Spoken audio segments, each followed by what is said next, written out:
Hey guys. Hello, hello, hello. I'm just going to give it a minute to kind of settle in. I'm going to take a deep breath. Lots going on.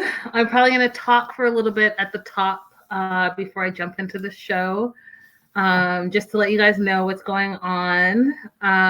So, first of all, I'm Linda. This is 90 Day the Melanated Way. We are streaming from a different platform today. Because I want to talk about this a little bit. So, on our show last week, we debuted our 90 Day Bears All kind of after show review show. And apparently, someone flagged it. It got taken down for copyright. And according to everything that I've been researching today, they are saying that I used their full series master, and you guys were all there. You know, it was just me sitting here on my couch like I normally do, talking about the show. I did not use any of their footage. I'm just really confused by it. So I'm going to try to work it out with YouTube and try to work it out with whoever flagged it. They did leave a Gmail account, and I've emailed them twice. Haven't heard back, but hopefully, hopefully we can resolve this, because I think it's a really... Why are you trying to dim my shine? Why are you trying to dim my glow? We all love 90 Days. And the number of people that have come from just watching that video and saying, hey, you know what? That sounds so great. I'm going to subscribe. I can't tell you how many DMs I've gotten about it. So I'm just really, really confused, because obviously we're diehard 90 Day fans. We moved over to Discovery Plus. We're talking about Discovery Plus. We're talking about the new show, 90 Day Bears All, and more. And for some reason, someone just didn't want us to talk about it. So I don't know. We're the fans. We watch the show. We pay the money. I don't get it. So hopefully, fingers crossed, you guys, and prayers up that it all just resolves itself. And on that note, welcome to 90 Day the Melanated Way. Monday night show is all about 90 Day Fiance, the latest episodes. Want to give a shout out to all my day oneers. Thank you so much for being flexible and coming on over to this streaming so we could all be together. Shout out Crystal, Raydella, Lydia, Amanda, Tessa, Linda, all you guys. Just love you. Love you guys, and I appreciate you being flexible and able to ride it out. In the meantime, what were your thoughts, you guys? What were your thoughts on this episode? Because I got to tell you, it was fire to me. There was so much drama. I was like, like drama after drama after drama. I was like, okay, see, the first few episodes, I was telling y'all that they were laying the foundation, and now it's just about pow, pow, pow, pow, pow. How much can we take? Really, that's how I felt. So let's jump into it. Before we jump into it, because we're on this platform, guys, there are 3 poll questions at the bottom of your screen. Go ahead and answer those 3 questions, and we'll talk about it. Hey, Jaleesa. Hey, girl. Hey, I hope I shouted you out too as a day oneer. We'll talk about the 3 questions at the end of the show. So let's get started. Natalie and Mike. Okay, y'all. I just want to say this for the record.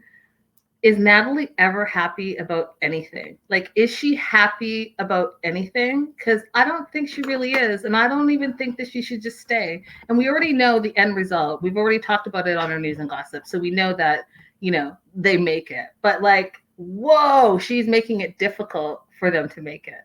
So she's like cooking. She's going to make him some breakfast. She wants to make him healthy. So she's doing a fruit salad. But then when they sit down, y'all got croissants. You made him croissants and fruit salad. So like, and then you're going to call him out and say like he needs to lose some weight because he will look gorgeous and she needs to gain some weight. Like, yeah, I'm going to sip on my orange juice and look at you sideways too. Like, what? So you're calling me fat, but you're giving me croissants. Don't know. Don't understand it. But she is apparently still basking of the afterglow from the waterfall. She thought it was really, really romantic. But, she's sitting there and she's complaining. So Mike's just sitting there looking at her, and she's sitting there complaining. And y'all, I fell out when she went to kiss him because she needs some. Okay, let's talk about this too. So she needs some drawer space, or she wants like a dresser drawer. And honestly, what I was thinking, she was thinking like he would go and buy her own separate one because y'all, Natalie doesn't hang her clothes up. Natalie, hey Belly, Natalie doesn't hang her clothes up. Is that a bit weird? Yeah, Jaleesa, I don't know. Is it a cultural thing? Belly, it is weird to me. Crystal says, most of my clothes don't need to be hung up. I didn't see an issue with it. Okay. Jaleesa says it's weird. I think it's a bit weird. I think closet and drawer, same, like you can do a bit of both, right? Especially if you don't have a lot of closet split space. You can like just make it work. So anyway, she's upset that she feels like she doesn't have a dresser drawer. And Lydia said, Yara didn't know what hangers were. Facts. So she wants a dresser drawer. She wants more than one. Obviously, I think she said she wanted 3. So she wants that. She's talking to him about that. And he's like, yeah, I made you like a whole half of the closet empty. You got a couple of drawers here. And when she did her to camera and said that he's not making her feel comfortable, she's been there for 2 weeks and he just really is not making it comfortable for him.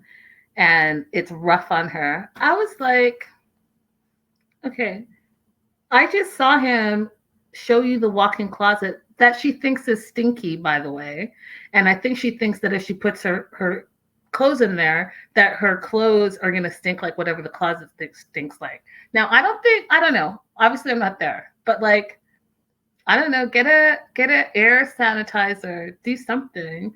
But to me, it seems like you're just making more excuses and you're just complaining about more things, because I think it's not about the closet. It's not about the drawers. It's not about any of that. It's the fact that you still feel insecure because he hasn't given you the ring back and you haven't secured a wedding date. So all of this bitching is really like the deep-seated issue is that she's feeling insecure.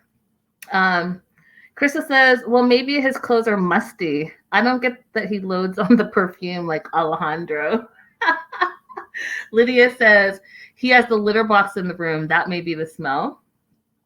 And Amanda says, I wish I knew what the closet smelled like. And Belly says, yeah, nothing is good enough for her. Nothing seems good enough. But I don't think anything is going to be good enough, Belly, until she gets the ring back. Honestly, I think that she's just going to be upset about everything and everyone because she doesn't have that ring on her finger. And let's not forget, y'all, she's the one that threw the ring back at him in his face. So there's that. And he's still bitter about it. And I've said that before and I'm sticking to it. So she goes to kiss him and like he wipes it away. I laughed, y'all. I fell out. I like paused it, rewound it, and watched it again. I was like, oh, and she didn't even notice that he did that. I was like, oh, he is not feeling her right now. So she's starting to kind of unpack. And when she did her to camera, she said that she, didn't feel comfortable unpacking. So all her 2 bags are still sitting there. And I guess she gets dressed out of her suitcase. But I want to quote what she said. She said, maybe she's too complicated and maybe she doesn't make things easier and she just doesn't understand. And I was like, yeah, A, you're too complicated, and B, yes, you're making this a bigger deal than it is. Just go ahead and use the space that you have and make it work. Like, just make it work. And then we cut to her complaining that Mike is going to work and she wakes up alone and she's bored and she feels isolated. She has no friends. And so all she gets to do is wake up and clean and do like housewife duties. And she's like, yeah, I'm just bored and I'm like a regular housewife. And then, y'all, she says, I want to die. You want to die? You're mopping the floor. Why don't you not be so super dramatic and not act like you have the worst life in the world? You're mopping the floor. You know what I mean? You're mopping the floor. How about this? Make it a party. Make it a one-woman party.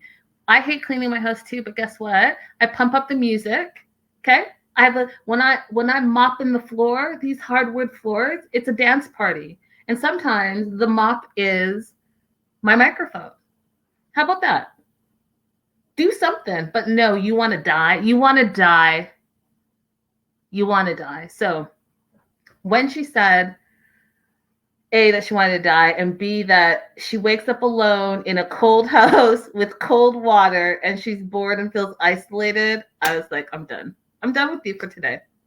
I'm done with you for today. Natalie, you need a little bit of a timeout and you need to reevaluate just all the things. Just reevaluate all the things. Let's see what the live chat is talking about.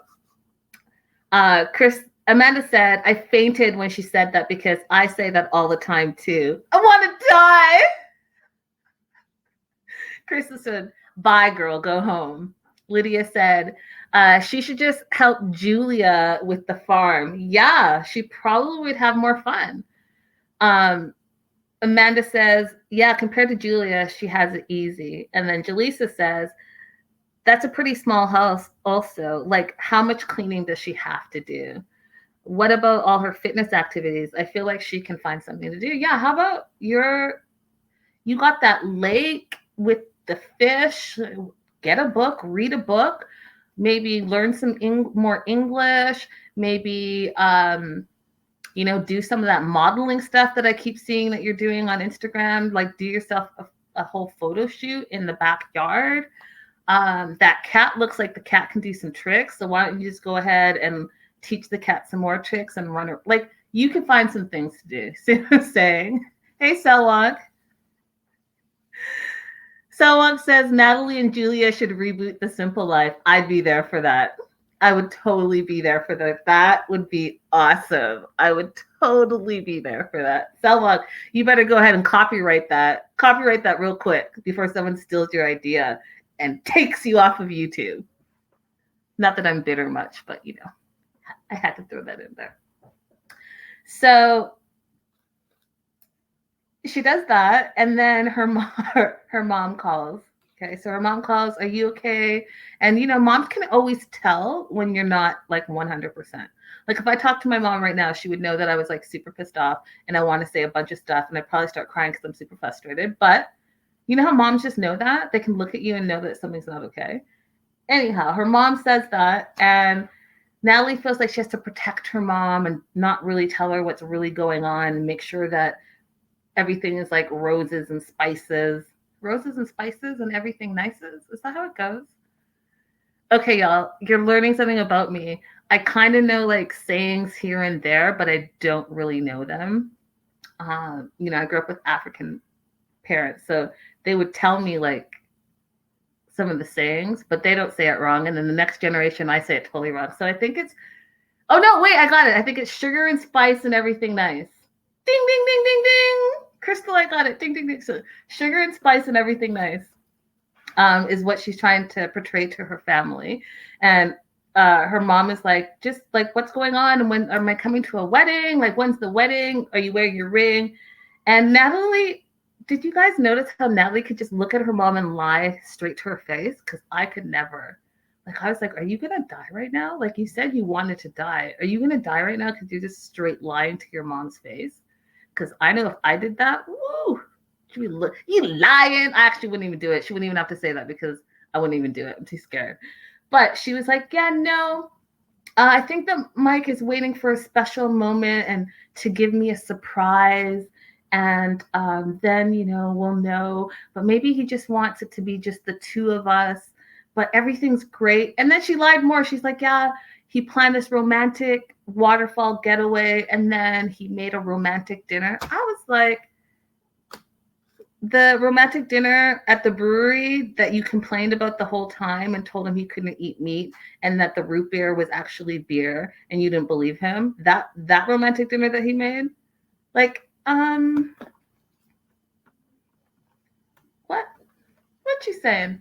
Selwell says FaceTiming with an old iPhone, and last week was with the newer iPhone when her and Michael were at the waterfall. Oh, nice catch. I didn't even notice that. So yeah, she straight lied to her mom and said everything was great. Everything was hunky-dory. But what I love that her mom said, because it's such a mom thing, and she said when she was leaving, I love you, always have faith, and don't be sad. I was like, oh, that's so beautiful. So that's all we got. We only saw Mike for like a millisecond, and he was being bitched at. And when he did his to camera, he was like, I love Natalie, but she makes it really, really tough. And I'm trying to be as patient as I can be with her. But y'all, that should have been a poll question. She's super high maintenance. Do you think she's high maintenance for no reason? Like, we saw, not that, okay, maybe I'm going to be a little judgy, but we saw where you lived. You lived in an apartment with your mom, and it wasn't a mansion. So like, this is almost kind of like an upgrade. And yeah, you're in the mountains, but you knew where he lived before you moved here and came here. So like, we should put it all in perspective, You're not highfalutin. I don't know what you thought you're Miss Big City girl, but like, settle down. You chose this life. You bought this life now, so deal with it. Rodella says, hey, Rodella. Rodella says, I'm so tired of her acting all brand new. Yeah, like, yes, that's it. Why are you being this way? And why are you acting like you don't know any better and you really need a better lifestyle? I think, again, like I said earlier, maybe you need to just take a seat, reevaluate, get your zen, your breathing, and like make it a new day and make it a new experience. And I'll try to do another saying. I think the saying is, I don't know what the saying is. You make the best of the experience. You make the best of it, whatever it is. But you guys get the point. Make the best of your surroundings. Because what else are you going to do? Just bitch and bitch and bitch and bitch and bitch and bitch and moan and complain and cry. I want to die. Anyhow, that was my kid, Natalie. Crystal says, I'm thinking Jesse or Ash would be a better fit for her. And Lydia says, you get what you get and you don't throw a fit. Crystal says, I could see her in one. Oh my goodness. Yes. She could see Natalie in one of my telenovelas. And guys, if you don't know what Crystal's talking about, you definitely need to head over to our 90 Day The Melanated Way Instagram account, and you'll see what that is about. I post Jesse telenovelas like weekly. Anytime he has one out, I post one, and it's fantastic. Makes my day. Sip my coffee to it. Read my news. It's awesome. But yeah, I can totally see. Okay, picture this, you guys. Picture this. Close your eyes and picture this. You're on a mountaintop and it's snowing lightly. Just small snowflakes falling to the ground. Beautiful scenery. All the trees are dusted with a little bit of snow. In the middle of where you're staying at the cabin, are your eyes closed, you guys? In the middle of the cabin is a hot tub. Okay? And there's music do do do do do do do do playing in the background all softly. Okay? Then the camera pans in to the cabin and there's a lounge chair. And on the lounge chair is Jesse, and he's lounging in a suit. And it's a blue suit that's fitted. The pants are a little tight. They're probably like 4 inches off the ankle, and he's got no socks on. But he doesn't have a shirt underneath the blazer. And he's just lying there. His arm is on the side of the lounge. Then we pan over to the room, and the room is high ceilings, vaulted ceilings, gorgeous sunlight coming in as the snow drifts down.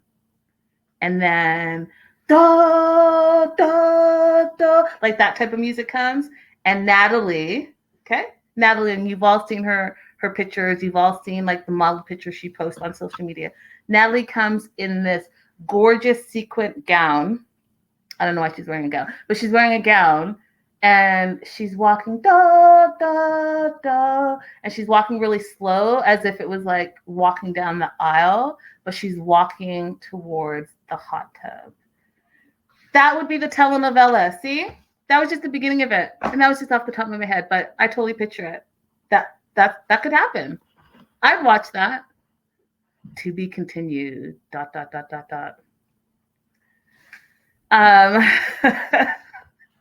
Lydia says that's only fans material, and Crystal says all I see are eyes.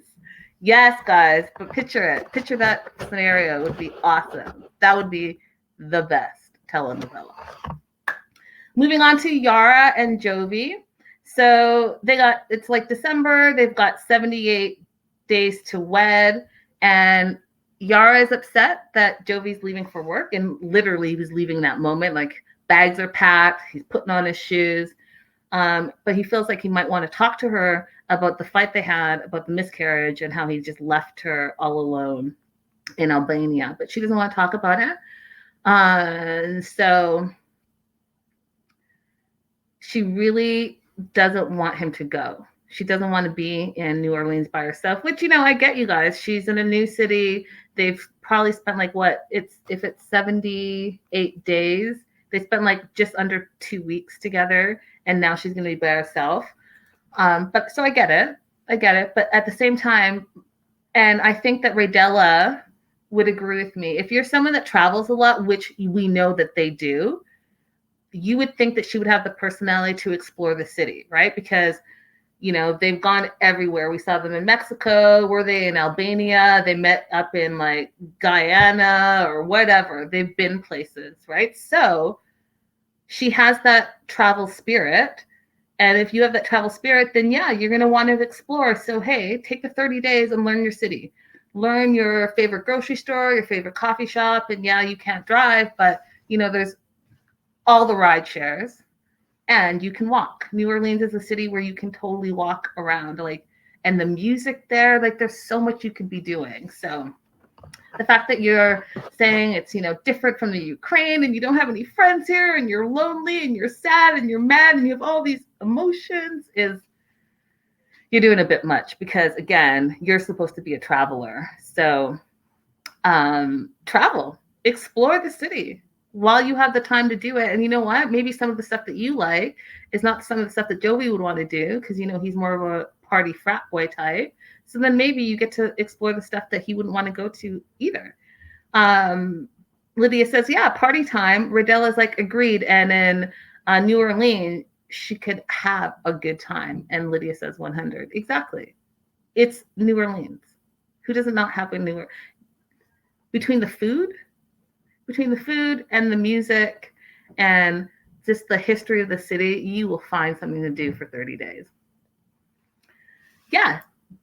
Go listen to all the music, eat all the food, and meet all the people. And because, they're super, super kind in the South.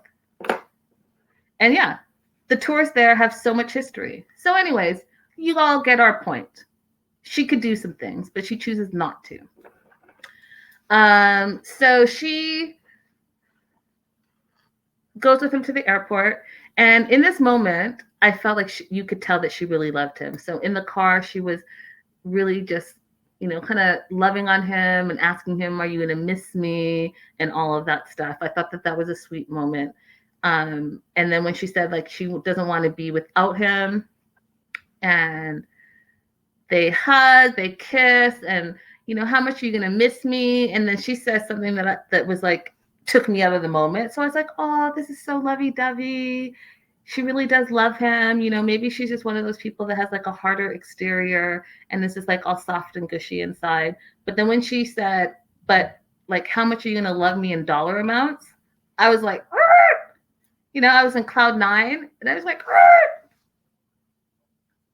I was out of it. I was like, she did not just say that.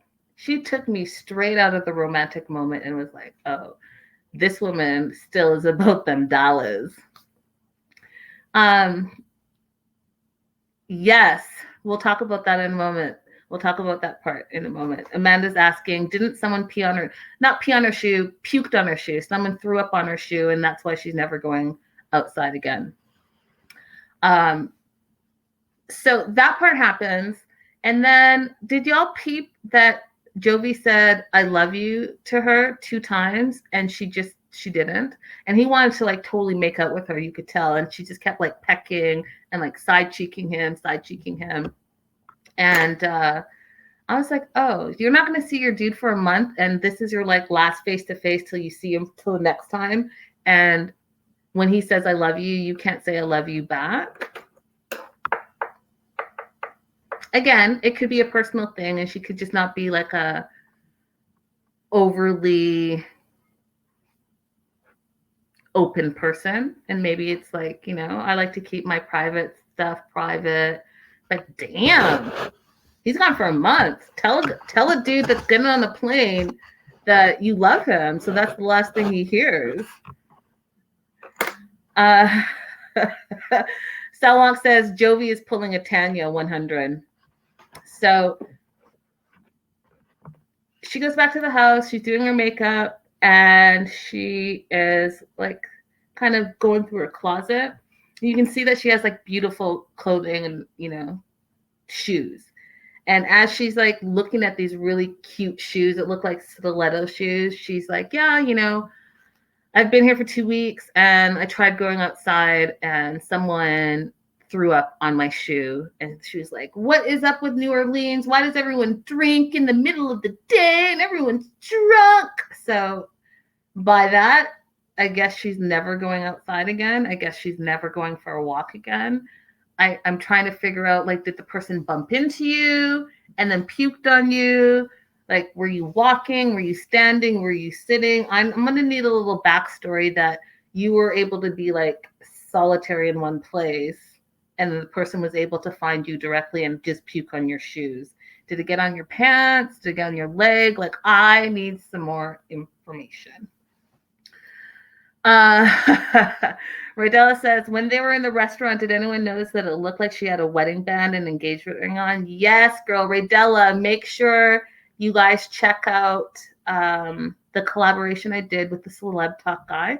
We talk all about the Jovi Yara 411. We broke all that down. So it's up on our YouTubes now. Definitely check it out. We spilled all the tea for you. So definitely check that out. Crystal says, girl, get off Bourbon Street.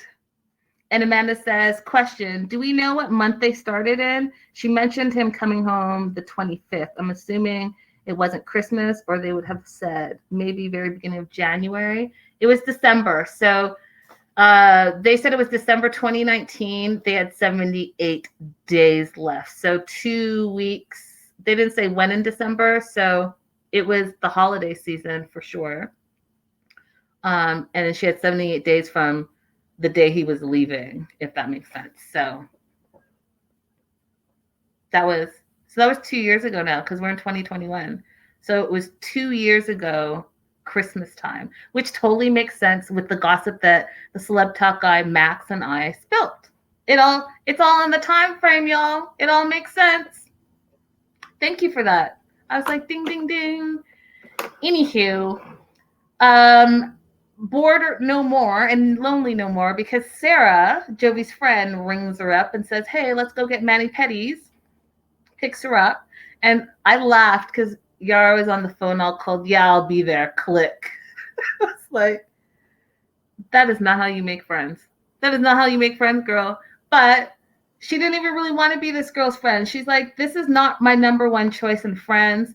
But like, I don't know anyone, but she's not going to be my bestie. But basically, she'll do. She'll do because I got nothing else. I got no one else, and I'm bored. I was like, damn, how are you going to go into a friendship with a person that you've never met before, already thinking that she's not your first choice of friends? I was like, what? Amanda said, so he probably left like the first week of January 2020 and is gone the whole month, then comes home and ... Spoiler, I miss getting manicure, pedicures.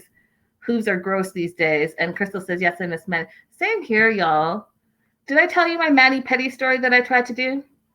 Let me tell you real quick. So I like French manicures and pedicures. That's it. And I like to get like a little flower once in a while, spice it up, maybe a few charms in. And since the pandemic, that's not happening. So I had a little kit and I tried to do my nails.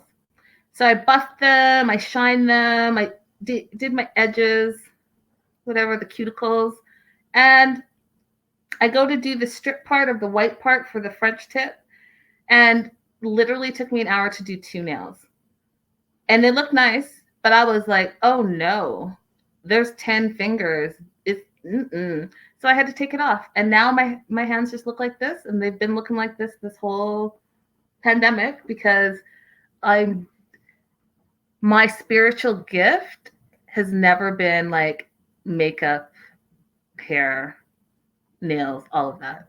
I can go and get it done, but like for me to do it myself, too much of a tomboy growing up for me to like figure that out. And everyone always tells me, watch a YouTube tutorial. Y'all, I can watch all the YouTube tutorials. It's just not in my wheelhouse. I have tons of other gifts, but that's not one of them.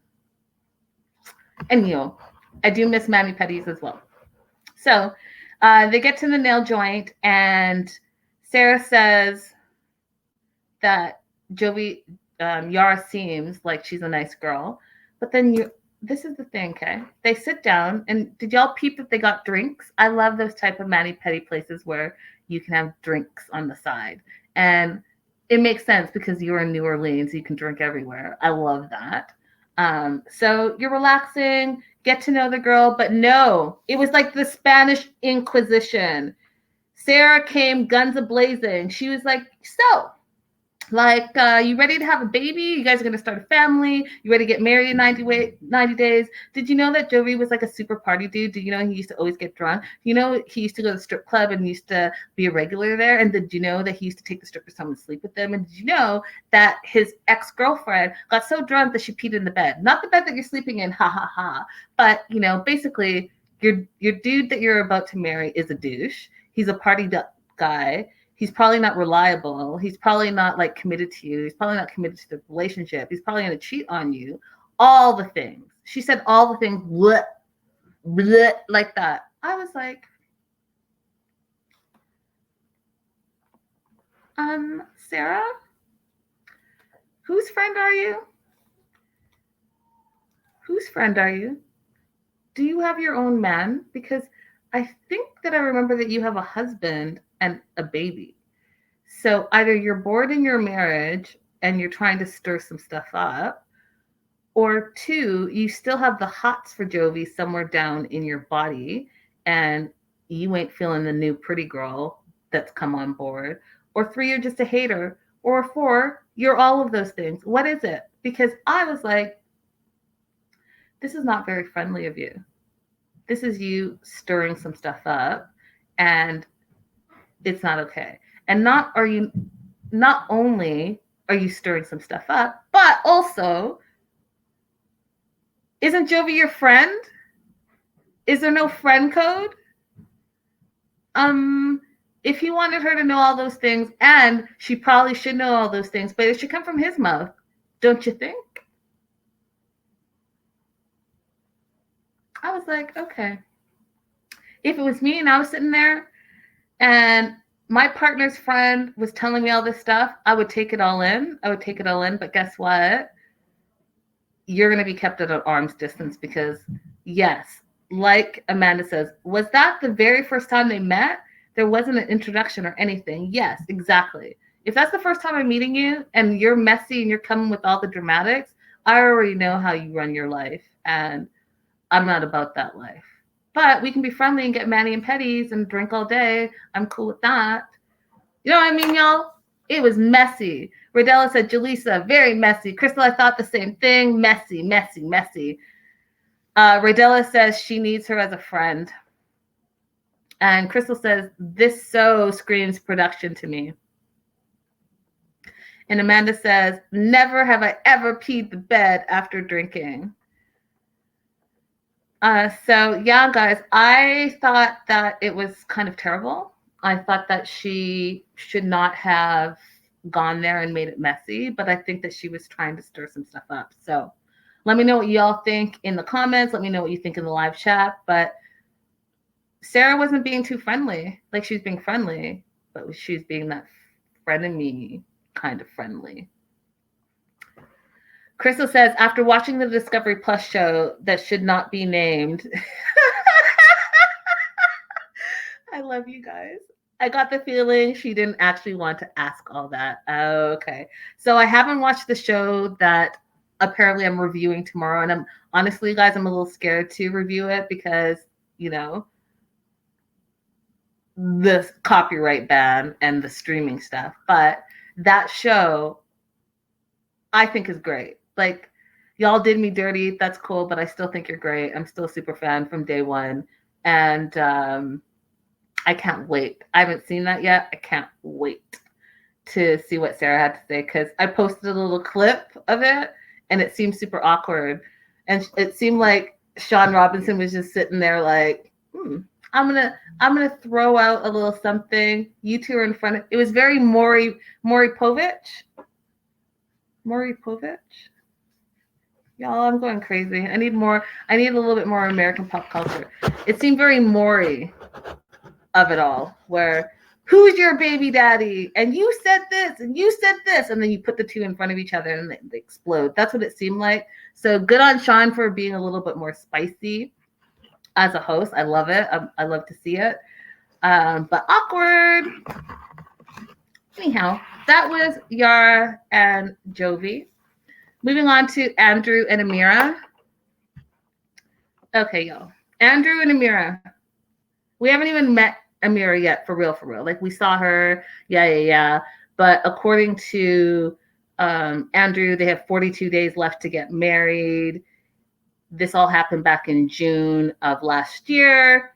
And I'm just going to tell you, I think Andrew came off as a bit of a douche. I think Andrew sat on his behind at the resort in Puerto Vallarta and did nothing. Researched, made a few calls, but he did not leave his room. He did not leave his room.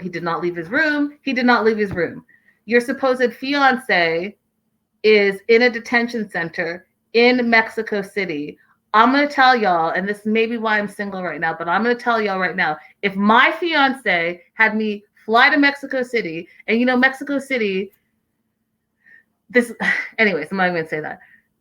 If I went to Mexico City by myself and my partner, fiance, was in Mexico City, which is like an hour and 10-minute flight, and he didn't get his butt on a flight to come find me and get me, the end. You have told me everything about yourself right there and then. So he's saying he's so like worried. He's done everything he could possible. He's made this phone call. He's followed a couple of leads here and a couple of leads there. He made a phone call and someone hung up on him, made another phone call. Someone else hung up on him. Dude, you're in Mexico. You haven't left your room. You've done nothing to help your poor detained fiance in Mexico City. You are on your balcony looking at a beautiful view in Puerto Vallarta and acting like you're doing the most. You know what? You're doing the most by acting. You're acting like a big old douche. How about I'm going to problem solve for you right now. How about leave your room, first of all, okay? Go down to the front desk, and guess what? Guaranteed someone's going to speak English because it's a hotel, okay? Ask someone to translate for you. Then, while you're asking someone to translate for you with the numerous leads that you have, calling the hotel, what did he say? He called the airport security. You call the airport security for what? So, how about you're at the front desk, you get on with the American embassy and say, hey, listen, I don't speak Spanish. I need to know, like, where would they detain someone if they're going to detain someone? So while you're doing that, then you have the front desk translate whatever else you need to get translated so that you can go to wherever you need to go. And then you have a third person on the phone booking your ticket to Mexico City to go get your woman. Okay, how about that? Problem solved. But fun fact, and I read it today, And shout out to Frauded Media. She posted this just today that apparently, and let me read it verbatim so that I am not misquoting someone's information. So, according to Frauded, she says, fun fact from inside production. Production tried to get Andrew to fly to Mexico City, but he refused and insisted on remaining in Puerto Vallarta. Production tried to get Andrew to fly to Mexico City, y'all, but he refused and insisted on remaining in Puerto Vallarta. I'm going to let that sit with you because I believe that. I believe what she just said there, what Fraud had just reported, because that's the vibe that I got. He did not leave his room. He was not trying to leave that resort. He was like, when he said, y'all, my hopes and prayers, I was like, you did not just say hopes and prayers for your poor detained fiance. You did not just say hopes and prayers. Let me hit up the live chat real quick and see what's going on here.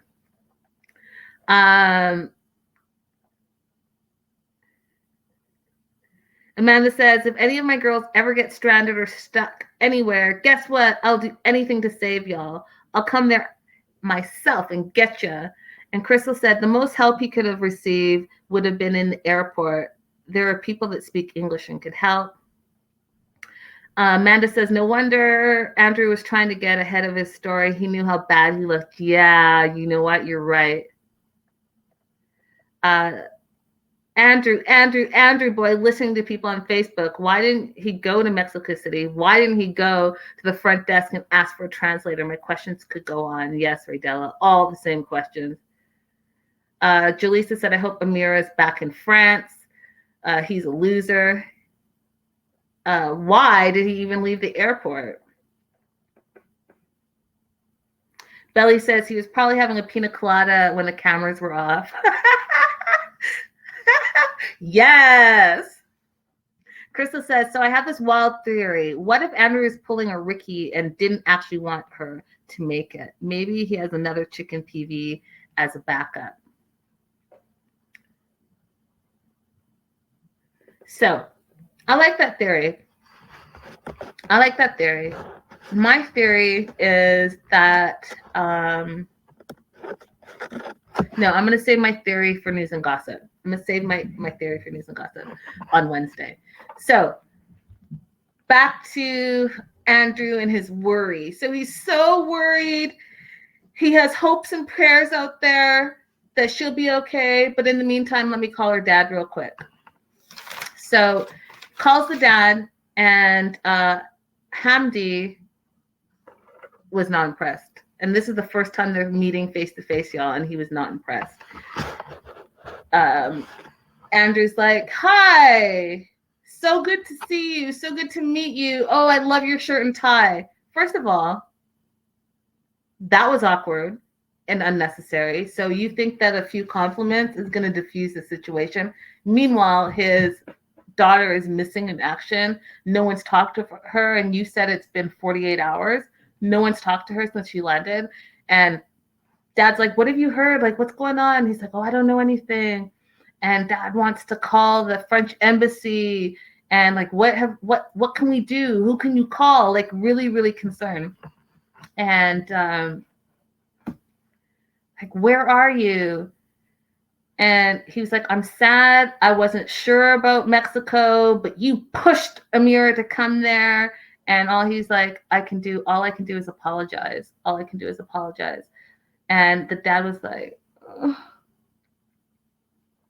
So upset, as any parent would be. Your kid, is going across the world to meet this 90-day fiance that she's had this long distance relationship with, and he's doing what? Kicking back, hanging loose in Puerto Vallarta, acting like he's doing something but not doing a damn thing. Ridiculous. Jaleesa says he wouldn't go to Mexico City because he'd have to leave the resort. I bet he was at the pool the whole time the cameras were gone. Yep, right, facts.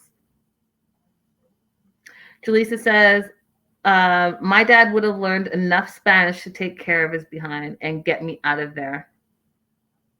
And Radella said, Dad already doesn't like him. This made it worse. And Lydia says he's useless. Yeah, this is terrible first impression. And you ain't fooling anyone. That's all I have to say about that. You're not fooling anyone.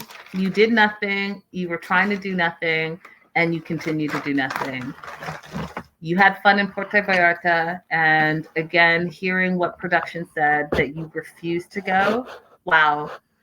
It makes me feel like you don't even care. You don't even care about your fiance. Yet you forced her to come to Mexico to do this. Crystal says, nothing but excuses. It's COVID times. I'm sure the resort would have refunded you a night to go to Mexico City and come back, even if they didn't refund you. This is a woman that is detained. She's probably scared. English is her second language.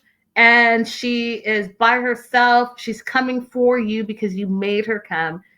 Do something about it. If you lose a few bucks in the meantime, but her health and well-being and mental sanity is going to be the plus, then go ahead and spend that extra $1. Okay?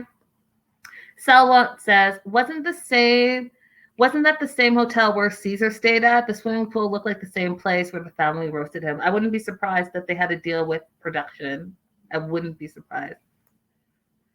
Krista says, I agree. I would have never went to the resort. Why be there? So yeah, terrible, just terrible. But we already know that he wasn't even trying to go there. So he was like, I booked this trip. I wanted to share this view with Amira, but since she's detained, I'm just going to go ahead and enjoy the view on my own. Anyhow, moving on to Rebecca and Ziad, because yes, I want to die. So Rebecca's feeling super nervous. Ziad's finally coming to America, but she has 2 bitter Betty chaperones with her. Tiffany and Micah show up. They bring a TV over. They say that they love the place, and they're all going to ride together to go pick up Ziad because they want to meet Ziad and see how he is. So they get to the hotel. They get to the airport, and Rebecca's really feeling like they have ulterior motives. And she's worried that her and Ziad are not going to have any alone time. So they get there, and it was awkward. Rebecca thought she was going to puke. She was so nervous, and you could see her shaking. She's holding her hands together, and you could see like she was just shaking. And you know what, guys? I was not impressed. But anyways, they're waiting. What I thought was also interesting, you guys, is that when they were driving to the airport in a car, that Rebecca didn't know her fiance's age. Like, how long have you two been together that you don't know if he's 27 or 28? Is it a math thing? Because she's like, well, he was born in 93, so that makes them. Is it a math thing, or do you really not know that your fiance is like 20 plus years younger than you and you just didn't remember? But what I thought was interesting is that Micah, while he was driving, said that Ziad is 3 years older than Micah because Micah does not look 24. Is that what 20 does that? Am I the only one in that? Am I the only one that thinks that Micah does not look like he's 24? Because when he said 3 years older than, he's like, yeah, Ziad's 3 years older than me. I was like, wait, what? Who? Who's 3 years? Who? What? How? Wait, what? Yes, Amanda, that's a hard 24. It's a hard 24. Hard. So much beautiful. Yeah. Anyways, so sidetracked again. Anywho, they get to the airport. Ziad finally gets there. They have a beautiful meet cute. They kiss. He says, yeah, it was a beautiful flight. Yeah, I ate on the plane. Yeah, I'm tired. Yeah, I want to go to the house. Yeah, whatever you want. Yeah, we can go for drinks. Yeah, we can do. He said that I wrote it down. He said yeah 12 times at the airport alone. I thought it was adorable. But they had a really great meet cute. But then in the background, you see Micah mean mugging him. I don't understand why. You didn't even said hello to this dude yet, and you're like mean mugging him. And then you see Tiffany talking all the trash, just like, oh, he just seems so laid back, and he just seems so, not what I was expecting. He just is this. And I was like, you haven't even said 5 things to him, but you guys are just like hawkeyeing him, and your intention was to come. Like, honestly, you guys, I feel like Tiffany and Micah came there to literally intimidate Ziad. And they don't even know anything about him. And yeah, I get your feelings are hurt because your mom picked a douche for her second husband. And he was, from Morocco and all of that stuff. But that dude isn't this dude. And so all your hostility towards husband number 2 should not be directed towards future husband number 3, because it's mean. It's just mean spirited. They came across like 2 big bullies. 2 big bullies. I cannot say what the live chat is talking about. Jaleesa said Ziad is not trying to hang with the kids. So yeah, Dr. Jaleesa nails it. So you guys this live chat is popping off. I can't. So Ziad's trying to be amenable to whatever they want to do, even though he can sense that they're hating on him. So they get in the back seat, and he's like a kid in the candy store. He's like taking pictures and videoing everything that they're showing him in Atlanta. And then Tiffany's like, and this is where you're going to live. I was like, oh, did you guys catch that? When she's like, this is Canton, and this is where you're going to live. I was like, why are we being so serious? What happened? That took me out of the zone too. I was like, why are you being so aggressive about where he's going to be living? Now, before I move on to the restaurant scene, I do want to say this.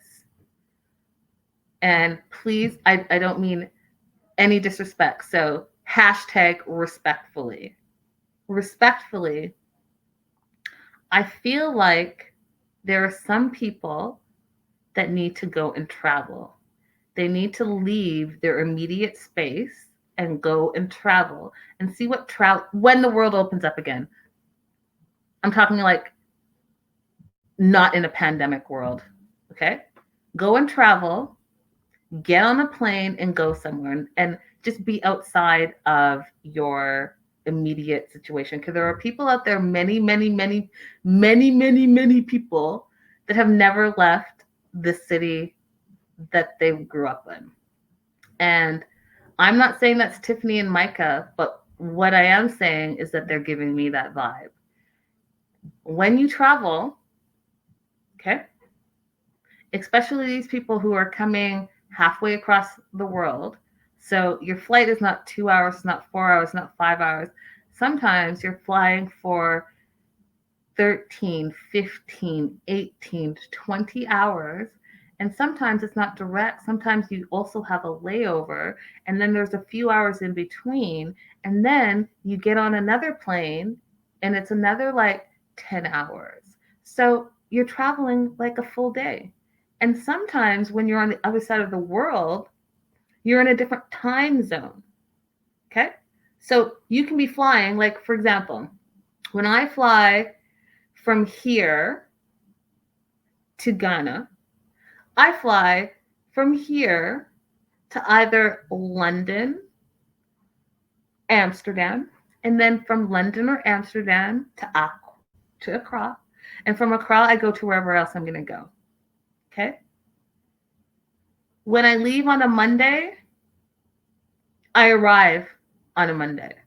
I lose a whole day in traveling because of the time zone difference. So I say all that to say, when you get off the plane and it's been a whole day and you've been cooped up on planes and you want to maybe go home, take a shower, figure out the time zone because you're jet lagged, maybe just chill. How about you let these people do that? So the Julias out there, the Ziads out there, the Yaras out there who are flying forever to get to you, maybe give them a minute to just sit down and take a breath.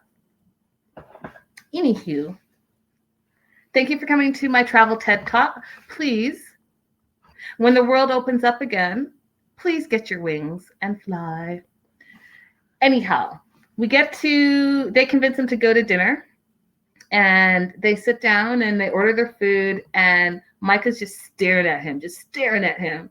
And first thing Micah says, as a hater, says, so, like, what are you going to do? Are you going to get a job? Like, what are you going to do for work?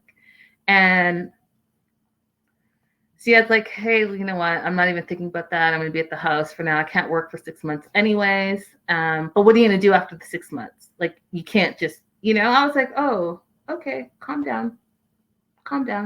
Then Tiffany jumps in after Ziad's like, well, you don't have to worry about Rebecca. Well, that's my mom. I'm always going to. I was like, oh, so y'all just came to be haters. Y'all just came to attack him, and you're not trying to get to know him whatsoever. And Michael rolling his eyes in the background and rolling his eyes and looking at Tiffany. I just did not appreciate any of it. Didn't appreciate any of it. I thought that they did not give him a fair chance, nor were they trying to give him a fair chance. And, it was uncomfortable. I sat there and I was like, this is awkward and uncomfortable. And if I was Ziad, unfortunately, because Micah the hater is the driver, but I would want to go. I would just be like, let's just wrap this up. You're not my babysitter. I don't owe you anything. So how about you just take me back to the house? Because whatever y'all are doing, I'm not here for it. Fun fact, you guys, head over to 90 Day the Melanated Way. I reposted a message from Rebecca. Apparently, Tiffany and Micah are getting a bunch of hate after everyone watched that episode. And so definitely check that out to see what she says about the hate backlash. But when Micah threatened him and said, I get this is different than what you're used to, and it's different than what we're used to. I wrote a note. It's none of your business, Micah. I don't care if it's different than what you're used to and what you know. It's not your life. This is not your relationship. So you could maybe stand down. But then when he threatened him, he's like, yeah, you're going to be here for like 15 days and something's going to happen. And just know we will have problems. He said it like that. Ew. See how ugly that looked, and see how ugly, because there are people that are out there, and as a reminder of what is happening at least in America, that it's gross. Don't do it. It's gross. Let me hit up with the live chat. Crystal says, I blame Rebecca. Radella says, all unnecessary. Crystal says she knew their intention were questionable, and she should have insisted that either not come or not ride in the same car. And Amanda says, we can talk shit about them here. Don't go to their page, though. Exactly. Yeah. And I'm not really, and let me clear this up. I'm not even really talking ish about them. I'm just saying I didn't like how they portrayed themselves on national TV. I didn't like the fact that they seemed like they were not being very welcoming to Ziad, and I don't know, that just doesn't seem like it had the Southern hospitality charm that the South is supposed to be known for. You were not welcoming him, you were hating on him, and that's that. So I'm just saying my opinion, and it's only my opinion. And if that wasn't their intention, then so be it. That wasn't their intention. Maybe they're just being very protective, and they know that this is her third or fourth marriage. She's married, second, third. I think this is her fourth marriage, y'all. And so maybe they're just sick of it, but you got to give people their own individual chance, in my opinion. Moving on to Tariq and Hazel. So, Hazel says she feels overwhelmed all the time. And I would feel overwhelmed too. And here's why. So, we see Tariq and Hazel in his bedroom, and I just have so many things to say about this bedroom. and the situation. And so I might be in the wrong, and I'm not a parent yet, but please do fill me in and let me know in the comments if I'm wrong about this. But first and foremost, where did y'all sleep last night? Because there is stuff everywhere, clothes everywhere, piled everywhere. And I'm convinced that it's not just Hazel stuff. Because, yeah, there were a few suitcases, but they were like pre-folded clothes everywhere. Where did you sleep? Why is it so, like, I see it's making me hot and sweaty. It gave me hoarder vibes. Is Tariq a hoarder? Because that room looked like a hoarder. I was so confused by it. And then he told her not to do anything until he came back. Well, what? Where? What? So with Mike and Natalie, she has closet space, but she doesn't want to put her stuff in the closet. And now with Tariq and Hazel, there's just no room for anything because there's stuff everywhere. So that was the first thing. And the second thing is, his daughter, beautiful by the way, his daughter has her own room but sleeps in his room. So he just brings her stuff into the room. Now, I'm not talking about like the co-sleeping arrangement. I get it. I get it. But she can still have her stuff in her own room. You could go to her room and like get her clothes and stuff from her room, couldn't you? Or are you just being lazy? Is that like shortening the steps for you? That's the only way I'm thinking. Like as a parent, like he's trying, not that he's lazy, but like he's trying to have less steps. Like he doesn't want to walk over to her room. Because that's the only thing that makes sense to me. I don't know. So anyways, we find out that Ari's coming and Tariq, Hazel, and Ari are going to be united, and Hazel and Ari are going to meet each other for the first time. But by the way, Ari's going to be sleeping in the same room as them and same bed as them because they've been doing that her whole life, and it's for her comfort, he says. And Hazel's just going to have to deal with it, he says. So Ari comes, and it was a beautiful moment, y'all. It was a really beautiful moment between Ari and Hazel. I loved how Hazel like got down to greet her. Really, just you could tell she was being like patient and loving, and they embraced each other. It was a beautiful moment. And then Hazel and Tariq kissed while they were embracing Ari. It was just all beautiful. It's probably one of the most welcoming, hey, glad you're here, that we've seen in 90 Day history. Yeah, I said it. It was a beautiful moment. Super, super cute. And, they got to just like talk. She started drawing all of the stuff. But then Hazel did something that's a trigger for me as a Black woman. Okay. And all my sisters out there, you're going to know exactly what I'm about to say. Because I even wrote in my notes, trigger warning. So I'm going to throw that out. Trigger warning. When the cameraman or camera person panned over to Hazel's fingers, hands in Ari's hair, I wanted to not have all the thoughts that I was having. Okay? As a Black woman, as a Black child growing up, every Black woman has dealt with that more than they can remember. Okay? It's not a one-time thing. It's an all-the-time thing.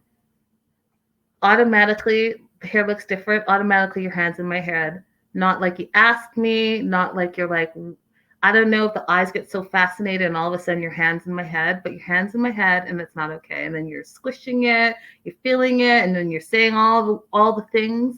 And all the things have nothing to do with me. And you also don't have permission to be touching me, but that's a thing that people do. And that's exactly what Hazel did. And then when she turned and asked if her hair was hard to comb, I cringed because why would it be hard to comb its hair? Is it because it looks different than your hair? Is it because you have preconceived notions of what hair should look like. Like, what exactly is it that made you ask that question? Because I don't go around looking at anyone. I don't go around touching other people's bodies. I don't stick my hands in their head. And then I don't turn around and say, well, is that tough? Is that tough to comb? Even if I see your hair is all bleached out and falling out, I don't say, is your hair rough? Right? Like, it's none of your business. And I'm just curious why that is.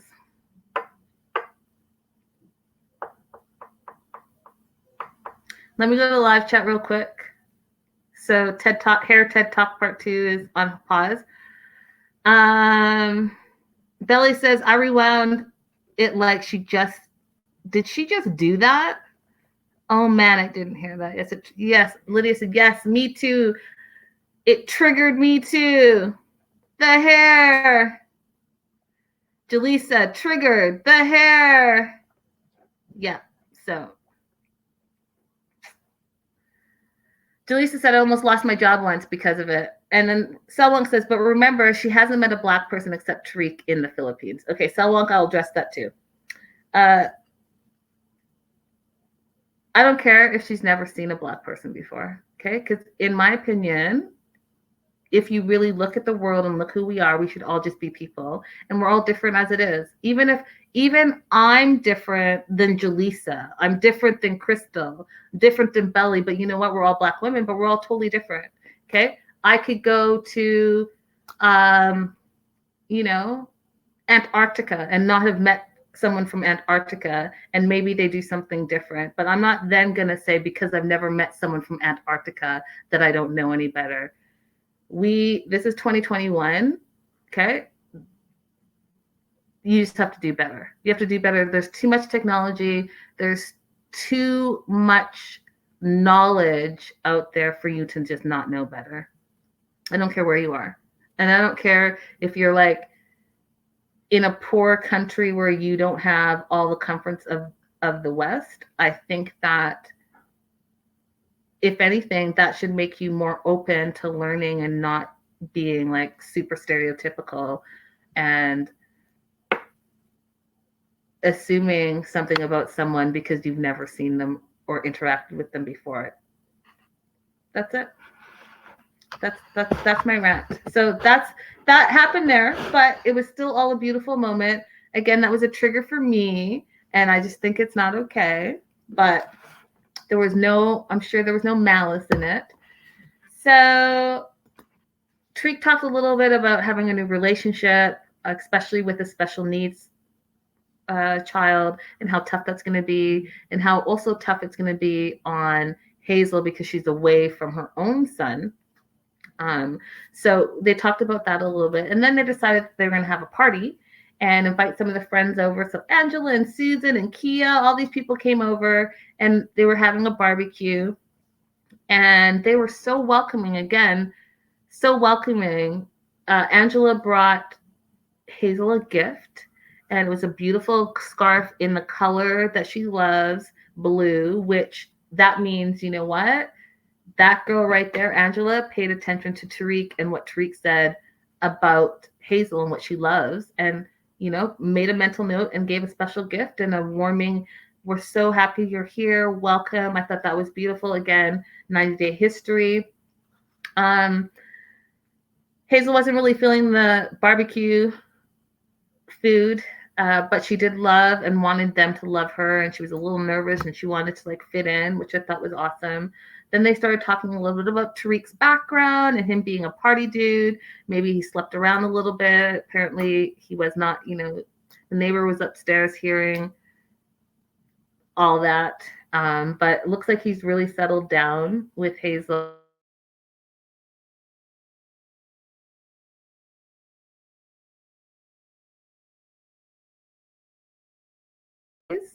Which I thought was kind of sweet.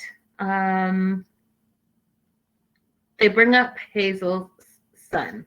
Now, this is the part that I thought was interesting, and I definitely want to know what you guys are thinking. So Susan asked if, is it hard being away from your son?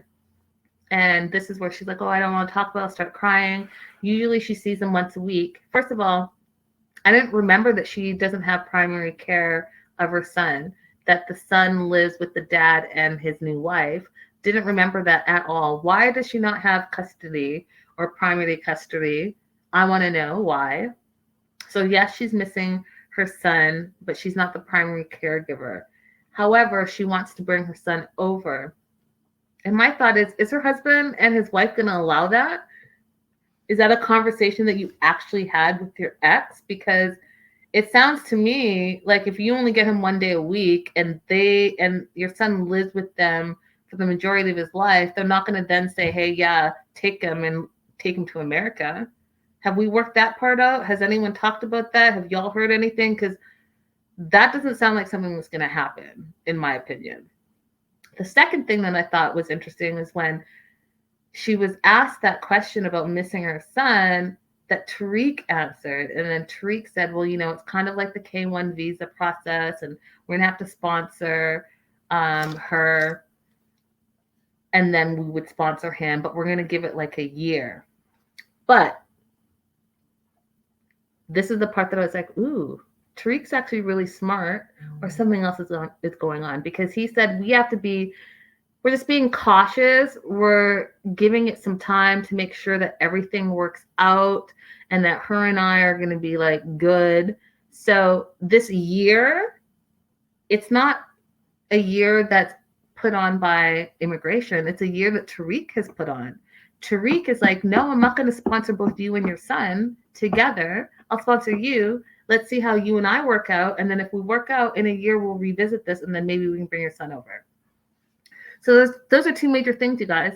First, is the ex going to really even allow her son to come over if she only really does get him one day a week? And second, Tariq could have brought him over if that was their agreement. The ex said yes, but Tariq chose not to because, listen, y'all, if this was supposed to be a green card marriage where, hey, yeah, sponsor me and my son, we're going to have a better life in America, hoot-de-hoot. Tariq was like, hold up, wait a minute. We're going to wait a year on that. And we'll reevaluate if we bring the son over before then. I was like, wait a minute. So Tariq is smart. Tariq has his little plan. Your girlfriend springs on that she's bisexual. She wants to have a girlfriend. You're like, okay, I got you. But guess what? You come, cool. We can get married and we'll kick it and we'll see how it works out for us. But what I'm not about to do is I'm not about to bring you and your son over so that when it doesn't work out, y'all can bounce and still be in America on my dime. That's not going to happen. So, wow. Good on you, Tariq. Good on you. Crystal said, 100% you don't want to uproot a child's life if something might not work out. Lydia said, the case is also stronger when a citizen or resident sponsor, and her residency will take some time. And Jaleesa said that she didn't have money to take care of him. And Crystal said that she didn't have a stable living situation. Jaleesa said his friends were great. It sounded like Tariq decided that she wouldn't bring her son. Yes, that's exactly it. Lydia says, poor girl hasn't eaten rice. Married to an Asian man. I feel her pain. So, yeah, you guys, I think that story is about to get really juicy, especially us watching the preview to next week. I think that they laid some more gems, like golden goose gems, eggs. Golden goose gems or eggs? I guess eggs, but gems. Eggs that have gems in them. Anywho, last and certainly, I will say least in this situation is Stephanie. Stephanie and Ryan. And I was worried because, I had high hopes for them. And you guys know this. You know that I was like, oh, I can't wait for Stephanie's storyline. She looks fun. This looks hilarious. Like, they're going to bring the drama. Their drama is like bugging me out. They almost feel like a filler couple, and that's not a good look. So either, I don't know, but are you guys getting that vibe, filler couple vibe? Because we're on what? Episode 6? This is episode 6, and they haven't even met yet. And this is the first time we're actually, well, the second time we saw a clip of Ryan's face, but this is the first time we've seen him for more than 10 seconds. So she's cussing out the gate. She's trying to get a hold of him. She's trying to go to Belize in 2 weeks, but the borders have been extended closed because of the pandemic. She's calling all day, and not getting through to him. They haven't seen each other in like 9 months, and she's pissed about it. She keeps calling. He's not answering. She walks out to her garden. And I was like, what's happening out there? Like, did you guys get confused about that garden scene too? Because what are you doing out there? At first I was like, is she going to go smoke like an Angela? But she didn't do that. She just went out there, and then she quickly came back in. She threw her phone. She's sick of it. And she was like, I don't have time for this. I have a sick cat and I have a business to run. Meanwhile, her cat, and you guys know how I feel about cats. And I'm sorry, not sorry. All you cat lovers, I get it. I love it. Good on you. I'm so happy there are people out there that are like you. I am not a cat lover. I'm not a cat person. So her cat being all wrapped up in her bed and her eating dish in the bed, like the milk in the bed, was all too much for me. It was all too much for me. I was like, are you feeding your cat in the same bed that you sleep in? Why? And your cat's sick? And you know, cats puke a lot when they're sick. So how does that work? How does that work out? Are you like, nah, I'm good. So cat's sick, but the part that cracked me up, you guys, and I hope you guys peeped it, is when the camera person panned over to the painting on the wall that was Stephanie sprawled out on her bed in like I don't know if it's the 80s or the 90s, whenever the Birkenstocks were in. She had these Birkenstocks on and like sprawled out, pink background, her and the cat. And I was like, did she pose for this portrait? Like, what's going on here? Because I know that situation had to have happened in real life, and then someone made a canvas of it, and I am confused by all of it.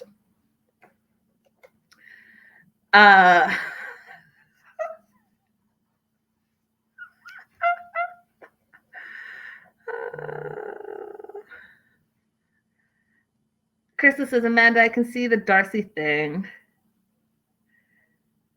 What are you guys talking about? Does anyone want to start another podcast with me about the cats of 90 days? There's so many and they're all characters. Y'all do that on your own. Go ahead and hit up Amanda on the cat podcast. And you know what? I bet you would be success. People love cats. So anyways, the cat thing happened. And then we finally get a hold of Ryan. He finally answers, and she's out the gate yelling at him. What's your problem? Like, why are you answering my call? You finally answer. And he's like, yo, I'm mad. I'm mad at you because all you ever do is call and bitch at me, and I'm busy at work. I get up, I go to work, I come back, I get up, go to work, and every other day you're calling to bitch about something. So he wasn't answering the phone. And he's kind of, and he was not nice to her, and she was not nice to him on the phone. Like, I don't know. When she said that thing about, well, you know, we're engaged, so like, what do you want to do? But I was like, you guys are engaged? Because I don't see it at all. And I'm getting mother-son vibes because she talks to him like he's her child, and he talks to her with so, like, he has not an ounce of respect for her. Not an ounce of respect for her. And he says to her, you know, because she's like, well, I send you money and I do this for you and I send you things. And he's like, yeah, you do all this stuff, but you don't know how to say sorry. So you just like keep buying stuff and buying stuff and buying stuff. And I was like, okay, so wait a minute, Ryan. You're not going to go ahead and call her out about sending stuff to you that you continue to receive. I don't hear you say, don't send me those 15 watches. Don't send me that money. Don't pay all my bills. I don't hear you saying that. Because guess what? You're still taking everything that she's giving. And this is how I know he doesn't respect her, because he feels he can talk any type of way to her and she's still going to be sending the cash. Okay? And then when he's talking about how he's a man, he wants to like get up and go to work, and we all know that she's your boss. So you might want to pick up the phone when she calls, because she's not only financially and supporting you and your family, but that job you think you have that's making you a man, she's actually your boss too. So she's your fiance, she's your landlord, she's your employer, she's supposed to be your lover, all those things wrapped up into one. So y'all need to get on the same page, because you two do not look like you're on the same page at all. And he seems like he has just like no respect for her whatsoever. And I'm like, why? Okay. Have I lost my mind? Do I not know how the cougar cub relationship works? Because are you not supposed to keep her happy so the money keeps flowing? And then on her end, like, if I was in a relationship with someone and they were super disrespectful, why would I continue to support them? Why would I continue to spend money? Like, I don't get it. I'm confused by them. And that's why in our news and gossip, you guys, when I talked about her filming, if you guys remember that, and the tea I spilled, if you remember that, that's why I believe that tea is true. Because this right here, it just doesn't seem like it's going anywhere. And I don't think they even like each other. Yeah, Selwonk said she was arguing at him like it was her own son. And Crystal says that's because he knows she slept with his cousin. He talked to her like he resented her. Where there are folks out there who throw money and gifts at people to keep them around, even when they do nothing to deserve it. And Mardella says, yes, he was so done with her. So done. Listen, that's it. That's all I have to say about them. These two are not a match. I'm not a matchmaker, but if I was a matchmaker, I wouldn't put them together. And I know that she has her psychic, and the psychic said that she saw some off vibes. Go with that energy. And again, I'm going to go with my gut instinct about this couple. And again, if you watched our news and gossip show, you know what I think about it, and you know what I think happens. So let's see if that happens. That is that, y'all. Lots to say. Great show. I'm so happy that you guys made it over here with, the band, the live band. Hopefully it works out. And whoever did that, you guys reach out to me. I don't understand what the issue is, and I would never, disrespect you and your content, as I would hope that someone didn't disrespect me in my content. So let's talk about it, be about it. Until then, guys, before I forget, let's do the poll, because the polls are back. So we had 3 questions. First question is, do you think Sara was trying to sabotage Yara and Jovi's relationship? With 100% of the votes, oh wait, no, my bad. With 28% of the votes, you guys said 100% yes, she was. But 71% of you said no, she was just being nosy. Surprised by that, but okay. I said, I'm bummed, but the show must go on. You feel me? 14%. Ride or die, 85%. Love y'all. And last but not least, are Micah and Tiffany being too hard on Ziad?